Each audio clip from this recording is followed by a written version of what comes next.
స్వామియే శరణమయ్యప్ప. So video చాలా లెంత్ ఉంటుంది, కానీ మీకు ఎక్కడ బోర్ కొట్టదు.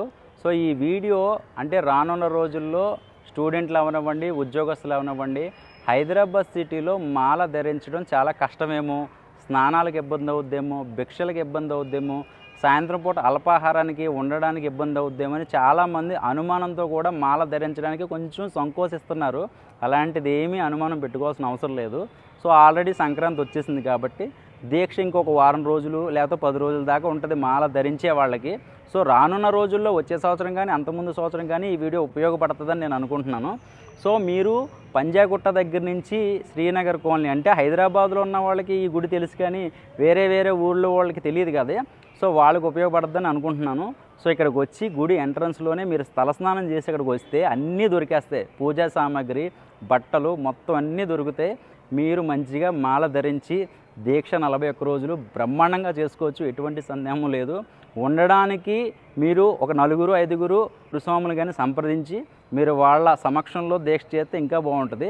సో గుడి ప్రాంగణము అలాగే వంటశాల ఇవన్నీ చూద్దాము. అలాగే శ్రీనివాస్ గురుస్వామి గారితో మనం మాల వేసుకుంటే కనుక 10-15 సంవత్సరాలు చూసుకోక్కర్లేదు, ఎందుకంటే ఆయన హస్తవాసి అంత మంచిది. సో మనం శ్రీనగర్ కాలనీ గుడి మొత్తం చూసేద్దాం. అలాగే సరదాగా ఉంటుంది, వీడియో కూడా చూసేయండి. అలాగే ఫస్ట్ మనం గుడి చూసేసాక వంటశాలకు వెళ్ళిపోదాం, ఓకేనా? ఇదేనండి మన శ్రీనగర్ కాలనీ వెంకటేశ్వర స్వామి దేవస్థానం.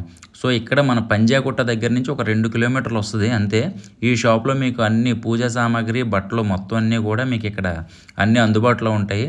సో ఇక్కడ మనం గుడి లోపలికి వెళ్ళిపోయాక ఫస్ట్ మనకి శివాలయం కనపడుతుంది. కొంచెం స్ట్రైట్కి వెళ్తే మనకి అయ్యప్ప స్వామి టెంపుల్.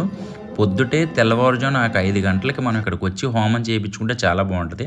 సో మనకి వంటశాలకు వచ్చేసాం. ఫస్ట్ అయ్యప్ప స్వామికి కొబ్బరికాయ కొట్టి, సో ఇక్కడ కష్టపడుతున్నారు చూసారా, తాపేశ్వరం కాజా మనకి ఎంత ఫేమస్సో, సో ఇక్కడ ప్రతి విషయంలో కూడా ప్రతి వంటకం కూడా ఎప్పటికప్పుడు నీట్గా చక్కగా కూడా మనకి లైవ్లో చేసి అక్కడ మనకి భిక్ష కానీ అలాగే అల్పాహారం కానీ అన్నీ కూడా ఎప్పటికప్పుడు ఫ్రెష్గా ఉంటుంది. అలాగే ప్రతీది కూడా నీట్గా ఉంటుందండి. ఎప్పటికప్పుడు గచ్చుల దగ్గర నుంచి గిన్నెలు ఇవన్నీ కడుగుతూనే ఉంటారు, చేసే పనులు చేస్తూనే ఉంటారు. అలా నిత్య కళ్యాణం పచ్చతోరణం అనమాట మన శ్రీనగర్ కాలనీలో. అక్కడ భిక్ష పెట్టే స్థలం ఏదైతే ఉందో ఎన్ని పుణ్యం చేసుకుందండి బాబు. నిజంగా నాకు తెలిసి డొక్కా సీతమ్మ వారు ఆవిడ ఎంతమందికి అన్నం పెట్టిందో చరిత్రలో నిలిచిపోయిందో. మనకి ఇక్కడున్న శ్రీనగర్ కాలనీ స్థలం అయితే మాత్రం ఎన్ని వేల మంది చేస్తూనే ఉంటారు. ఇంకా కార్తీక మాసం అనేది ఏం లేదు, ఎప్పుడూ కూడా పెడుతూనే ఉంటారు భోజనాలు. సో నిజంగా చాలా పుణ్యం చేసుకుంది. ఈయన కాజా చేస్తున్నాడు. సాయంత్రం పడిపూజ ఉంది. పడిపూజ అనంతరం తర్వాత మనకి ఎప్పటికప్పుడు రోజు పడిపూజలు ఉంటూనే ఉంటాయి. సో పెద్ద వాళ్ళందరూ కూడా మంచిగా స్వామివారికి అల్పాహారం ఎవరికాళ్ళకి మంచిగా పెడుతూ ఉంటారు. సో ఈరోజు సాయంత్రం కాజా అనమాట. సో ఆ కాజా ఎలా తయారు చేస్తున్నారు చూస్తుంటేనే నోరు ఊరిపోతూ ఉంటుందండి. ఆ కట్ చేస్తూ ఉంటారు చూడండి, ముక్కలు ఎంత చూడముచ్చటగా ఉంటుందో అసలు. చాలా చక్కగా ఇప్పుడు ఈ పిండి అయిపోయాక ముక్కలన్నీ కట్ చేసేసాక మళ్ళీ పిండి కలపాలి. ఎందుకంటే ఒక ఆయన చేస్తున్నారు, అక్కడ ఇంకొక ఆయన ఏమో ఇవన్నీ కూడా ఆయిల్లో వేయించేసాక మళ్ళీ పాకంలో వేస్తున్నాడు. నాకు ఎందుకో ఈ చూడముచ్చటగా ఉందని అనిపించి చాలాసేపు వీడియో చేశాను. ఇంకా బోర్ కొడతానే మధ్యలో చిన్న క్రాపులు చేశాను అనుకోండి. సో ఇప్పుడు ఈ తయారైపోయిన అన్నీ కూడా మనకి అక్కడికి వెళ్ళిపోతాయి. కానీ వంటశాల వెనకాల చూసారా, బోండాలకో గారెలకో మొత్తానికి పిండి అయితే రెడీగా ఉంది. సో ఎప్పటికప్పుడు క్లీన్ అయిపోతూ ఉంటుందండి. స్టాఫ్ కూడా అండి పైకి మాల వేసినట్టు లేరు, కానీ సివిల్లో ఉంటారు, కానీ నిజంగా దీక్ష ఎలా చేస్తారో అంత నీట్గా చేస్తున్నారు ఎప్పటికప్పుడు.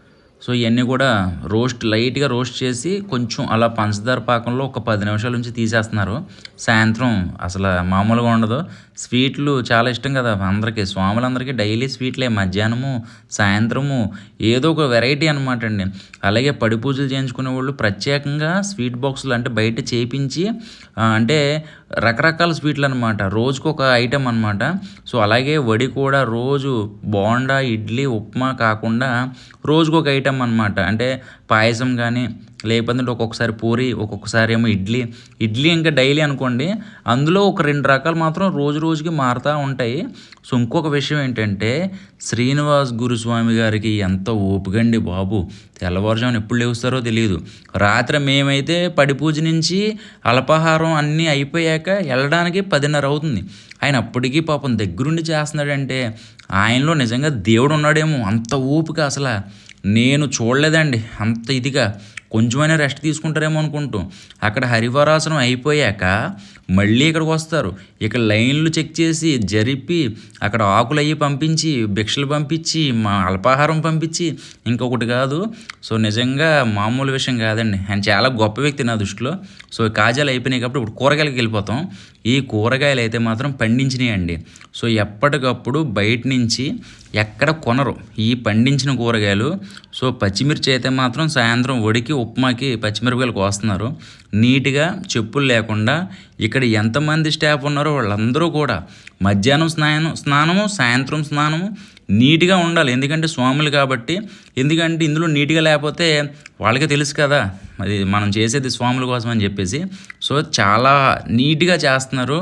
అక్కడ కింద ఫస్ట్ ఒక 2-3 సార్లు తుడుచుకోవడం, అక్కడ మంచిగా క్లాతులు వేసుకోవడము. ఇవ్వండి ఇదేనండి మనకి ఎప్పుడూ కూడా నిత్య కళ్యాణం పచ్చతోరణం డొక్కా సీతమ్మ గారు ఎలాగో అలాగే ఈ స్థలం ఇంకెంతో పుణ్యం చేసుకుంది. సో ఇదంతా కూడా మన శ్రీనగర్ కాలనీ మనకి నైట్ పడి పూజలు స్టార్ట్ అయ్యే టైం అనమాట. ఎవరికాళ్ళు దీపారాధన చేసుకుంటున్నారు. సో ఒక్కసారి మొత్తం ప్రశాంతంగా చూడండి. ఓకేనా?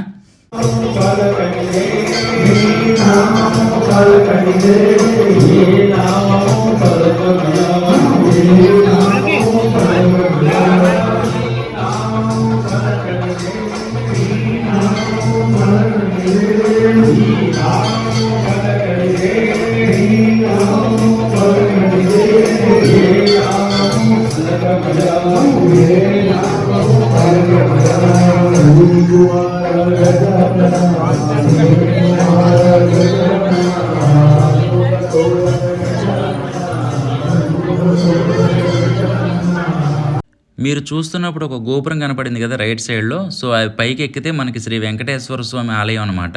మనం ప్రదక్షిణలు చేస్తూ ఉండగా మనకి గోవులు కనపడుతూ ఉంటాయి. సో ఇక్కడి నుంచి వచ్చే పాలు కానీ నెయ్యి కానీ అన్నీ కూడా దేవుడికి ఉపయోగిస్తూ ఉంటారు. అలాగే ఒక మనిషిని పెట్టారు బాగా చూసుకోవడానికి. ఎందుకంటే ఏవి పడితే అవి పెట్టేస్తున్నారు, మళ్ళీ వాటికి ఏదైనా ప్రాబ్లం అవుతుంది, అనారోగ్యానికి ఏదైనా ఇదవుతుంది అని చెప్పేసి ఒక మనిషిని పెట్టారు. చాలా బ్రహ్మాండంగా మెయింటైన్ చేస్తున్నారండి నిజంగా దేవస్థానం. సో ఇప్పుడు మనం మన శ్రీనివాస్ గురుస్వామి గారు పడి పూజ అవన్నీ చూద్దరు. కానీ అలాగే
స్వామియే శరణమయ్యప్ప. ఇప్పుడే పడి పూజ అయింది. అల్పాహారం తిన్నాక ఇంటికి శుభ్రంగా పడుకుంటాం. అలాగే వీడియో నచ్చితే సబ్స్క్రైబ్ చేయండి, లైక్ చేయండి, షేర్ చేయండి.